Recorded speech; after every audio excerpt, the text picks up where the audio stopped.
Okay, so it's Marta Sylvestrova. Yes, good morning. Good morning. You are a graduate of Masaryk University, where you studied art history and history.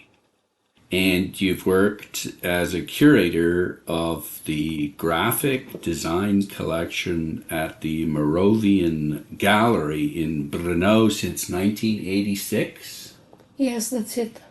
And you've been involved in organizing all sorts of Brno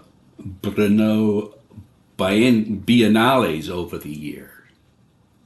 I was member of the organization committee.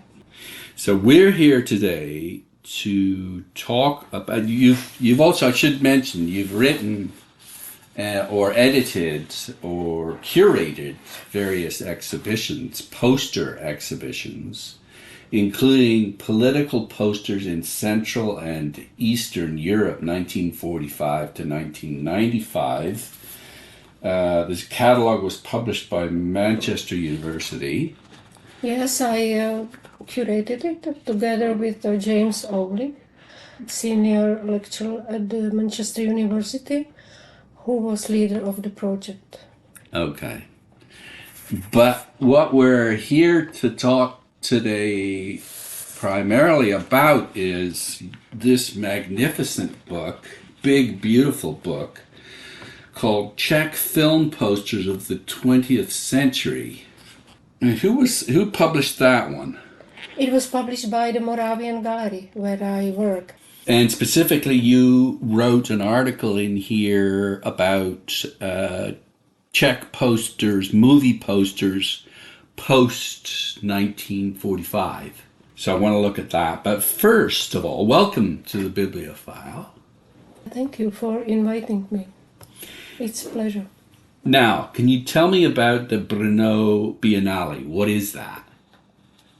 This is one of the oldest event which repeats every second year. And the founder was Brno artist and painter Jan Reilich, who founded it in 1963 together with the director of the Moravian Gallery, Jiří Hlušička. So this event lasted till 2018 when it was closed. It was closed. Yeah, it's not continuing. Why? There are various reasons, and Budget? it's better to ask our director, Jan Press, and curator-in-chief, Ondřej Chrobák. Budget was one of the reasons. Should clarify, this is it was a biennale celebrating graphic design, correct? Yeah. There were two teams which repeated after a 4-year period. Book design was one team, and it was replaced after 2 years with poster design and advertising graphics. And in 1910, new generation of graphic designers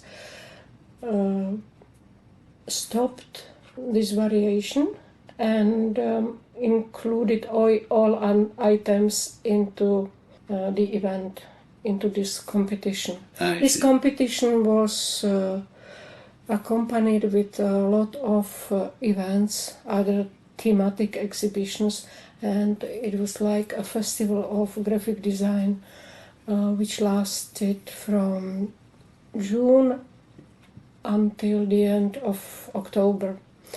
It was so long because it was well visited by graphic design schools. They begin in September, so the holidays was that period for visitors, and that's why the biennial was prolonged until the end of October. It sounds crazy that they would stop that. Just budget, primarily, was it? I mean, I don't want to push it, but... Not only budget, but an effort of world graphic designers. The web page is called Continue Brno Biennieles, and there are about 3,000 signatures I see.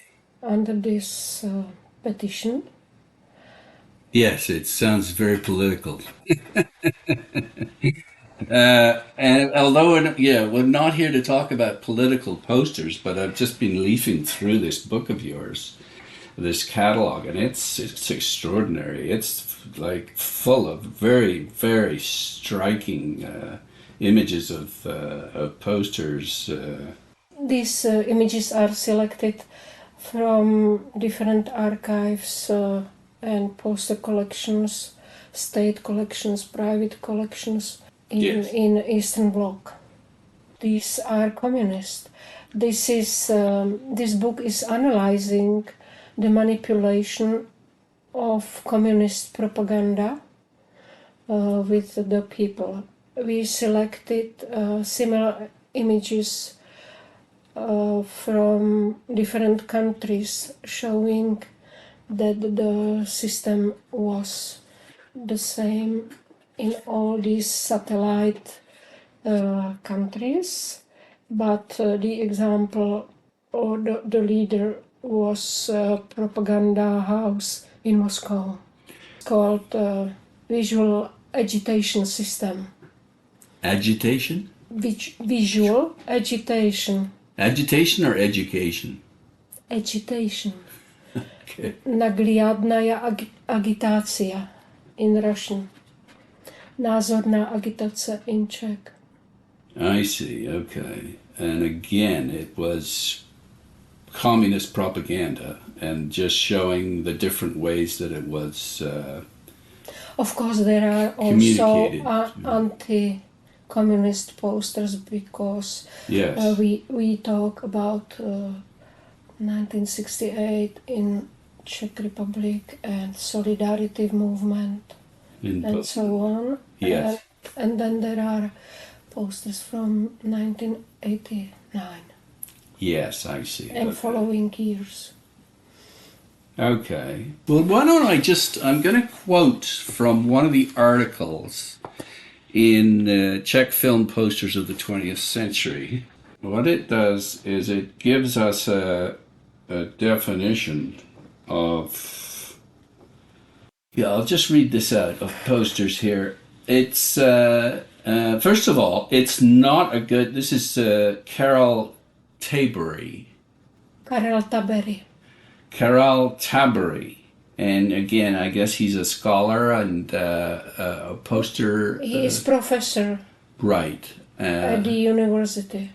I see. He's saying, I think this is him saying it here, is it's not a good thing that the importance of cinema posters in this country is underestimated. Each prospective viewer sees a poster before a film, and therefore the artistic level of a poster should have a potential to win an audience. A poster is in fact an invitation ideologically corresponding.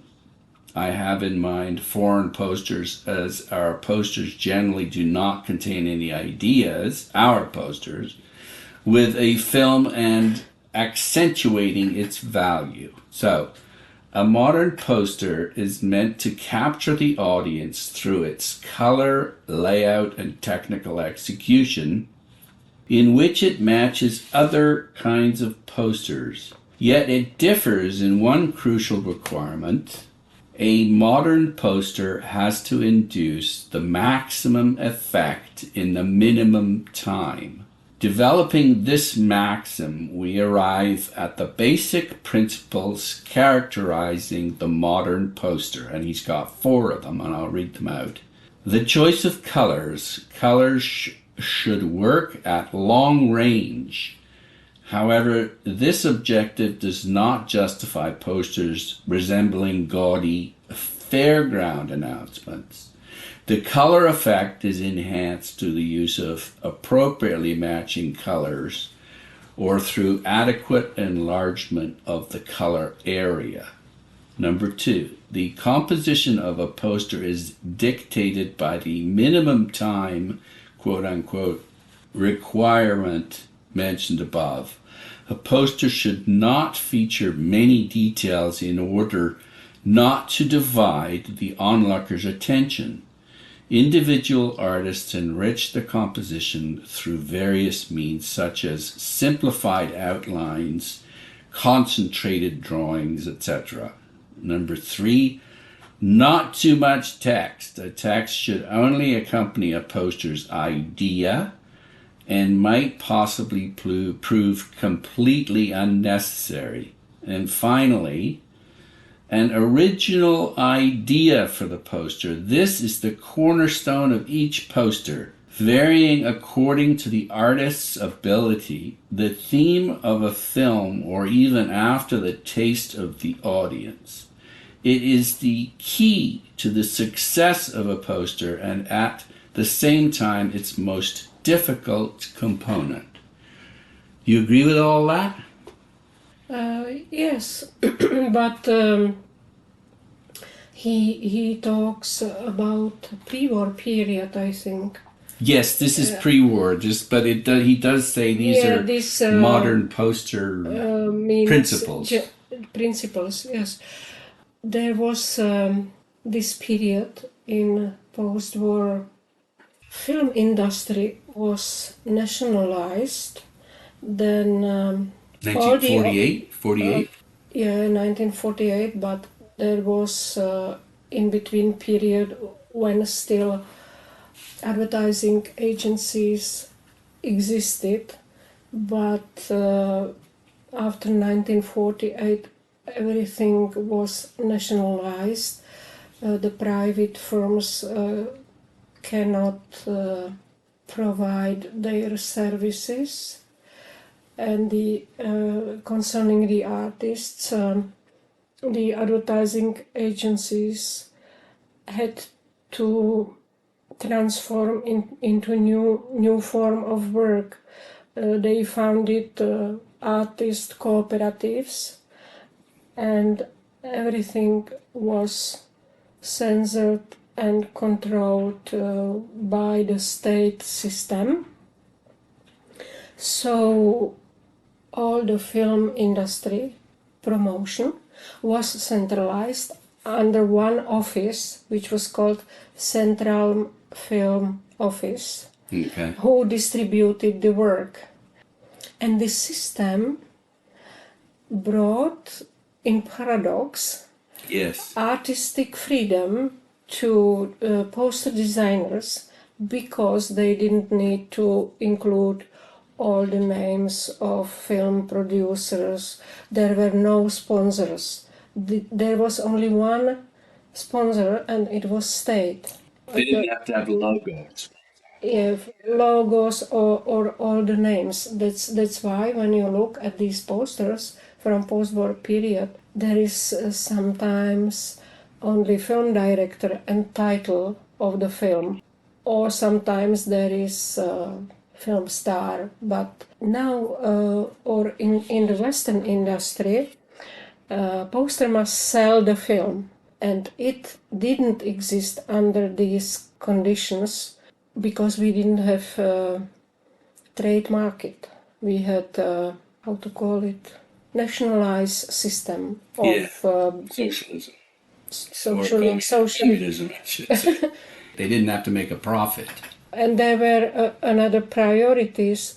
For instance, when Soviet films were produced, the promoters were afraid if enough visitors will come, and so on. So they did need to attract an audience then. I mean, they wanted it to be seen by lots of people. It is kind of a paradox, isn't it? After 1968, there was such situation that people didn't attend Soviet films at all, and graphic designers refused to design Soviet film posters. But with the process of normalization, everything returned to the old fashion. Yeah, now we should say normalization is basically getting back to the Soviet system after they kind of. This is period of 70s and 80s. Yeah, yeah. Would you say the heyday, the best time for posters, Czech posters, was the 60s? Yes, because the most talented designers were involved in poster production at the time. And who might they have been? Zdeněk Ziegler, Is he still alive, by the way? he died recently, Yeah. 2 weeks ago, I think. Oh, goodness. Okay. Because I noticed his stuff and it's really good. Sorry. And who else were you saying? Kaja Saudek, who did comics posters, Karel Tajsik, Milan Grigar, and so on. There are many names. Yes. Of those designers, and after 1968 some of them immigrated abroad.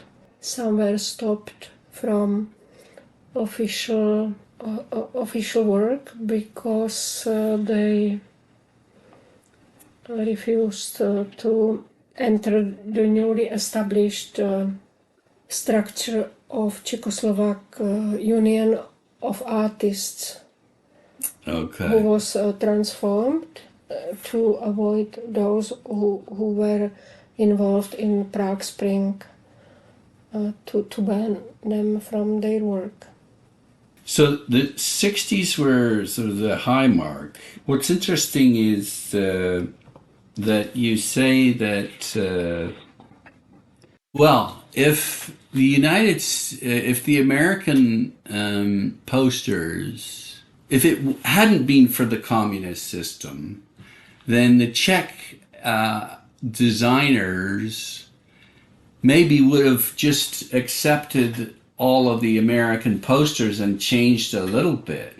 But it's because of communism that we have all of these fantastic posters, because they had to redo the whole thing for a Czech audience, right? Otherwise, they might just have used the graphics that the Americans used otherwise. Yeah, but they didn't accept, the system here didn't accept the author's law, and the foreign distributors didn't insist on the same graphics, on the same media, promotion by the same media. So, like in Poland or here, the promotion agency produced Czech posters done by Czech designers for Czechoslovak as well for foreign films. Yeah, and often the Czech designer didn't have a clue about what the film was about, so the poster often doesn't have anything to do with the film, right? With the state production, they had to produce poster according to plan, maybe year before the film came to the distribution. So sometimes they received only the text, the content, and sometimes some photographs from the film, and it was on their own fantasy. Yes. What they produced. Also, at the time, we talk about applied graphics, not about graphic design. Applied graphics was considered here an art. So there were competitions like Brno Bienniles, where commissions observed artistic level of these promotion items. And it was part of the communist propaganda that the ideologists wanted to educate the people with the art. Yeah, I'm not sure quite how they would have done that. Like you make a fascinating point about Citizen Kane being like the last quality American film that was allowed in by the censors in Czech toward the end of the 1940s. But I'm not sure how the Soviets could get their message of that capitalism is bad through the artists who were making the film posters. How did they do that? Sorry? Well, you said that they wanted to get their Soviet ideology communicated through these posters, or not? No, these were political posters. No, I'm talking about the film posters. Film posters was a different world. Everyone wished to work in this field of applied graphics Because there was relatively artistic freedom. which is very ironic, isn't it? It's ironic. It is, and also these people in the film office, they organized during film festivals and exhibitions of film posters, and when Czech posters received some awards in Chicago or Los Angeles or Cannes, it was good for them. They accepted it as a success of our Czechoslovak business. Yes, okay. But the idea is still always to attract an audience. That's the goal. Yeah, and it worked very well because the audience was very attracted. They came to the promotion offices and they collected these posters, these artistic posters. There were a lot of collectors, and it was simply easy because these posters were produced in two sizes, A1 and A3, and A3 size, which was devoted and produced for film boxes. They were kind of narrow, right? Narrow, and it was 40 by 30. Okay. And what was the A1? How big was that? It was 86 by 58. It was for outside. A3 was for interior, for cinema interiors, and it was easy collectible item. And these were really pieces of art. Yes, of course. I suppose any artist, graphic artist, is going to love basically carte blanche. They can do whatever they want, and there's no I mean, there's still censorship, though, isn't there? Like they can't do anything they want, doesn't the office? There was censorship and authors censorship, because the authors knew very well what is not acceptable for the commissions. For instance, Milan Griggar spoke about having problems with his black and white posters, which were not enough optimistic for the censors. Or Antonín Sládek talked that he knew that what is forbidden were American flag or symbols of American business, like for instance dollar signs, dollar signs, yeah. Couldn't appear in poster designs. Zdeněk Ziegler once did it and he had troubles with that. So Sládek said because they had to make for the commission three designs, and one was selected. So when he didn't like one of his designs, he put their American flag, and he knew that this will be rejected. So they knew well how to work with the system. I see. Okay, so the reason that these are so great, you're suggesting, is that there wasn't this imperative to attract attention to for people to come in and watch the movie. It was just they could just make art, It was like an invitation to the cinema. but they could do whatever they want with the Sure, art. they didn't need to put their photos of the celebrities. They could simply use their graphic abilities to create a piece of art. So that evil capitalism doesn't raise its head in influencing them. And it ended after 1992 when the film union was Československá ústřední půjčovna filmu. Czech Film Industry Office was resolved. Yeah. And individual distributors came here with the movies and brought their own promoting material. Yeah. Where only the title was changed. Yes, exactly. And sometimes even not that, some movies go there under original English titles. Okay.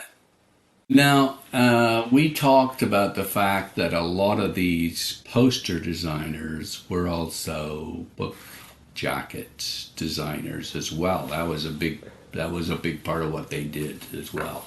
They were graphickers, and some of them they did illustration or they designed books. They did book layout, book covers.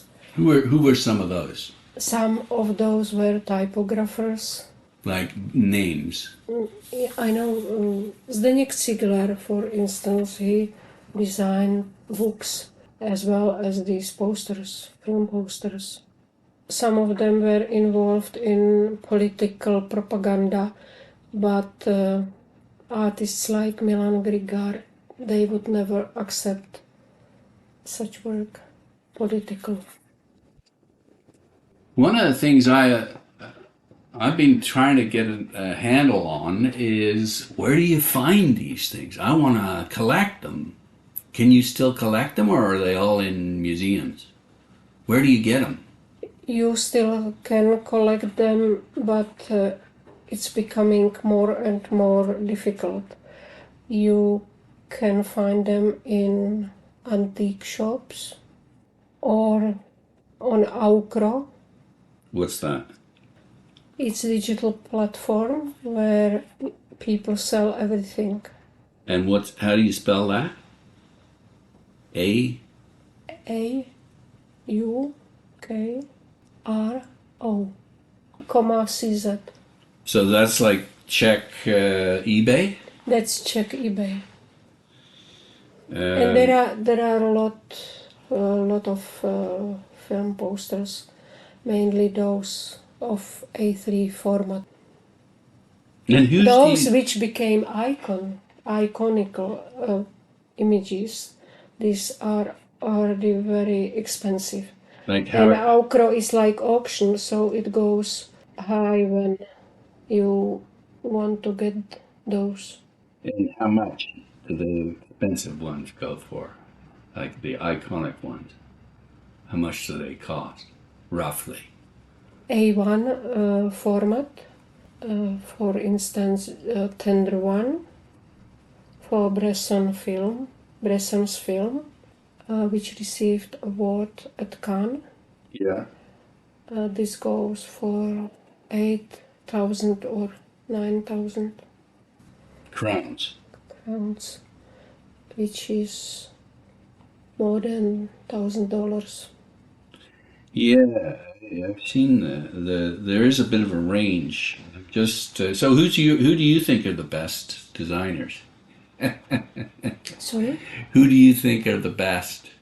Like, who would you, if you were in my shoes? Now, of course, it's taste, and you got to buy what you like and love. That's what you've got to do.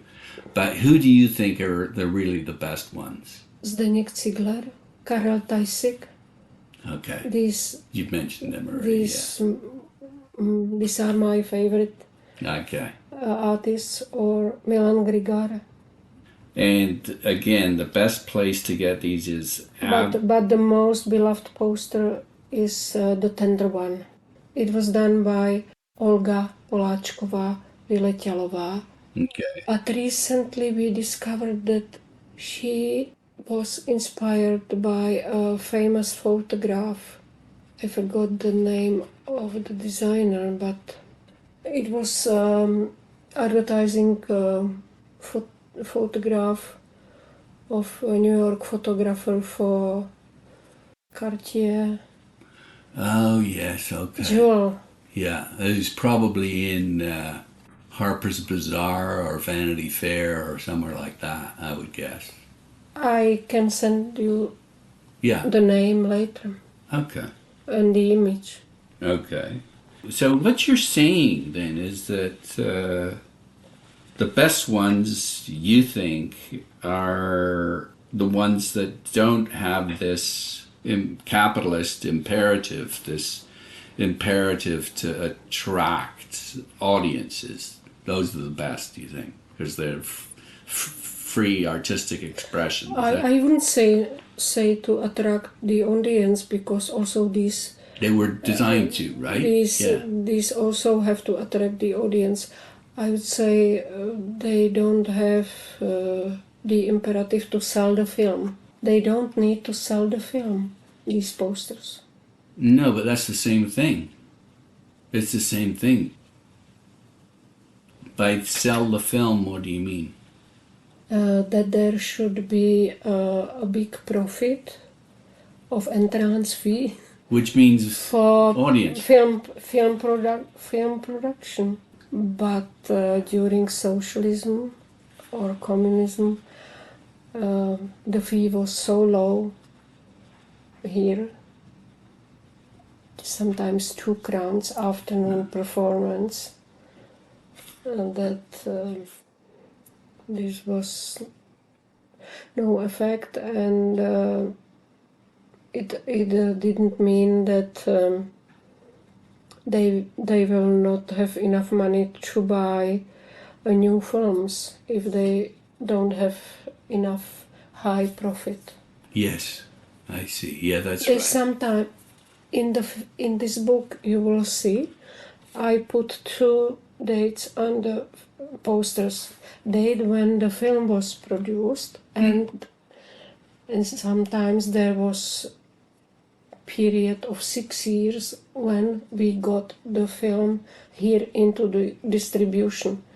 They were waiting when the costs were lower. And sometimes there were ideological reasons why they didn't buy the films for distribution, or the distribution was very limited. Some artistic films were produced only in art cinemas, right? Not in the cinemas for mass audience.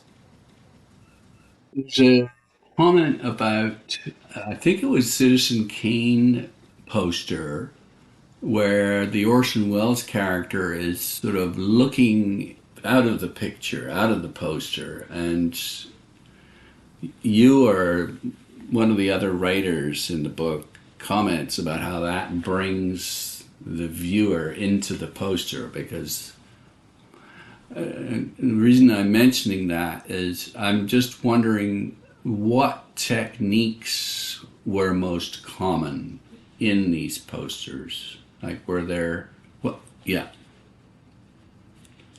It was collage for Czech poster. The most typical technique was collage, but in the second half of the 60s and during 70s, surrealism was popular. It was connected with the return of Art Nouveau influence and psychedelic posters. Yes. But psychedelia was not much accepted here. Designers didn't use it very often.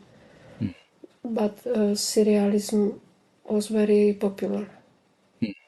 It was called magical realism. It was used by Josef Vyletěl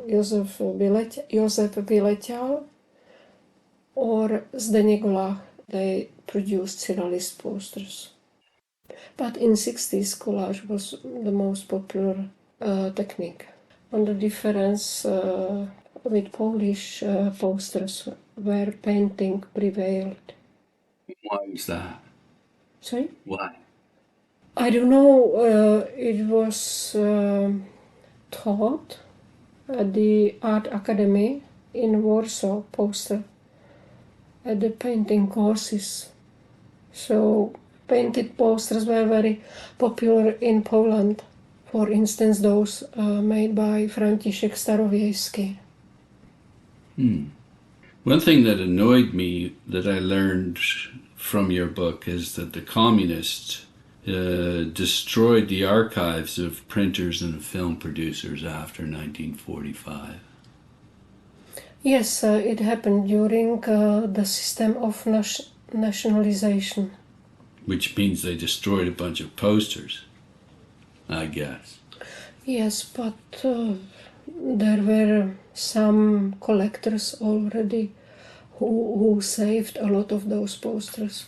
One of them is Philip Master. called Wolf. Sorry? One of them is Wolf. I forgot his name. Okay, what about this Philip Master? Philip Masaryk is a British collector. He owned film shop near the British Museum. When I was in London, I visited his shop, but it became for him very expensive to keep it. And he married a Czech girl, and he moved with her to live here. So he collects posters and sell them through eBay. Just winding down here, I want to get to the Citizen Kane thing here again. It was the late 40s, and here's what you say, or you say that it was one of the last quality U.S. films that the Czech public could appreciate before the onset of an ideological program of social realism in the late 1940s. So what was that social realism program? It was forced program, forced through communist ideologists and according to Soviet social realism. And can you describe that?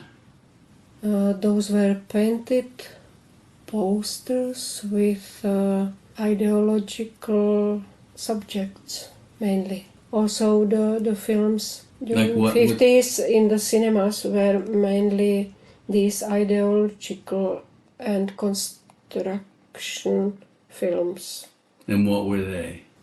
Like Red Light over Kladno about miners, or new fighters will appear, and so on, made by ideological scenarios. That doesn't fit with this artistic freedom of it came in the 60s, this artistic freedom.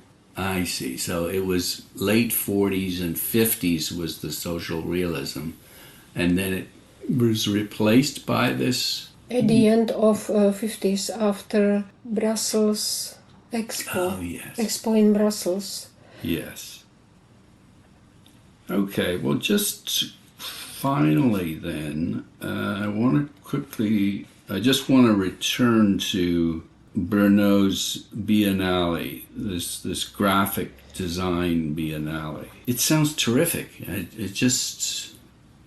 It sounds terrific, and so maybe you could just say in closing how you feel about it.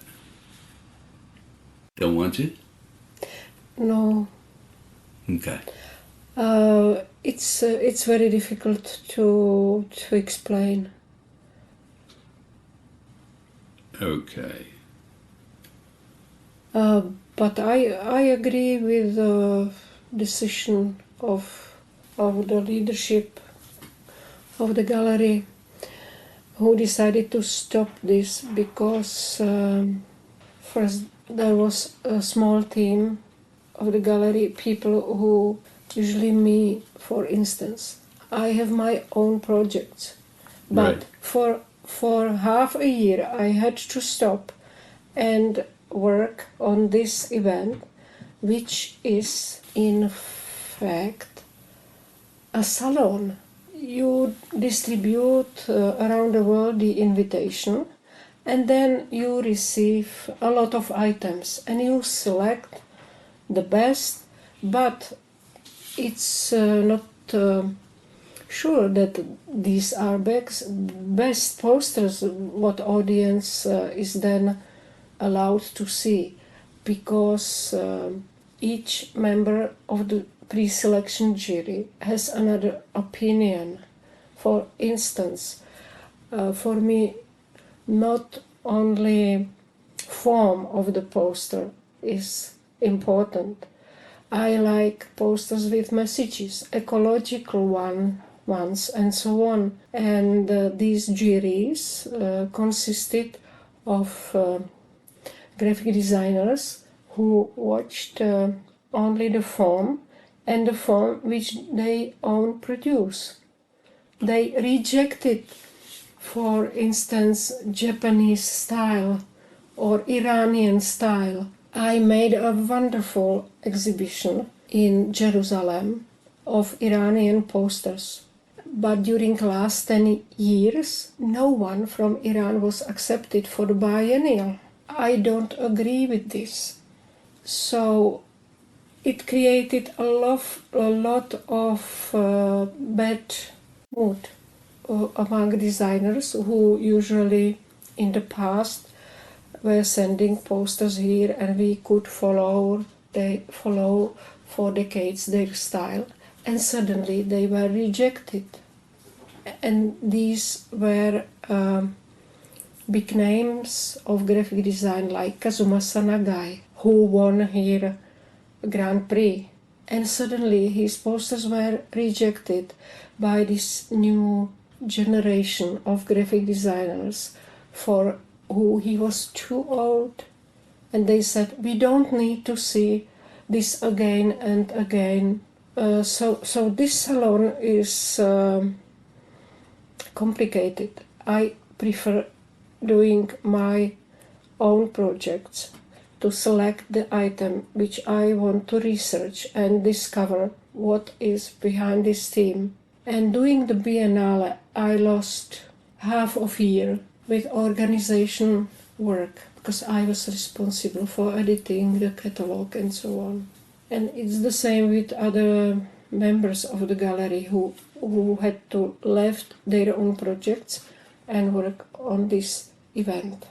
Also, we are a gallery who collects, that have to collect memories, items of people's culture, and putting part of our budget to this expensive event, inviting people from all the world, paying their flying tickets, which are going higher and higher.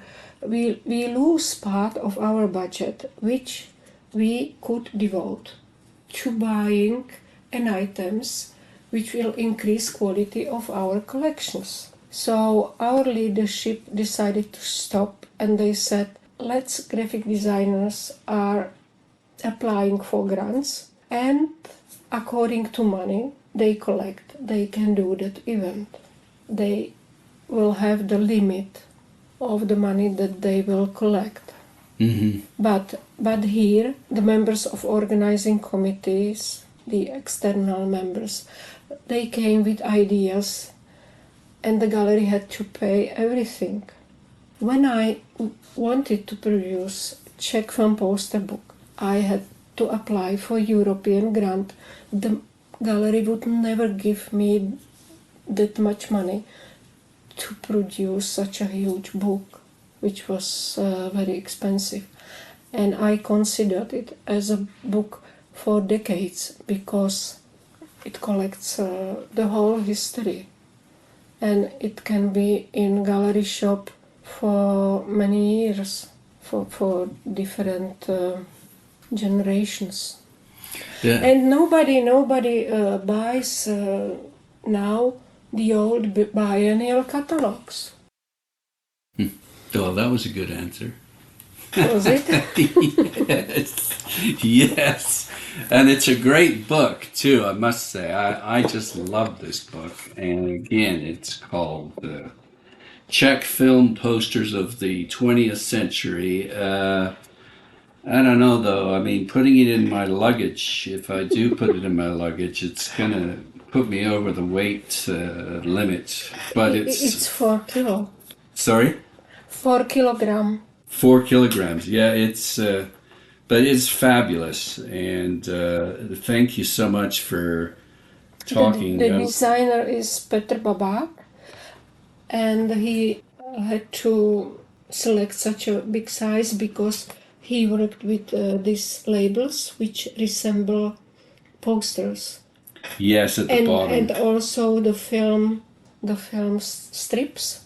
Yes. When it goes like this, it goes like film. And in the one by one, they are posters. That's right. They're black and white little poster-shaped labels, as you say, for the color images of these fabulous posters that run across the bottom of the page. But again, it's just such a great book, and thank you so much for explaining it and describing it and talking about your important work with me today. Thank you so much. Thank you for your interest. And I've been speaking with Marta Sylvestrova, who is the curator of the graphic design collection at the Moravian Gallery in Brno, Czech Republic, and that's exactly where we are today, in her office. And I'll take a few photographs of that office too and post them. Thanks so much again.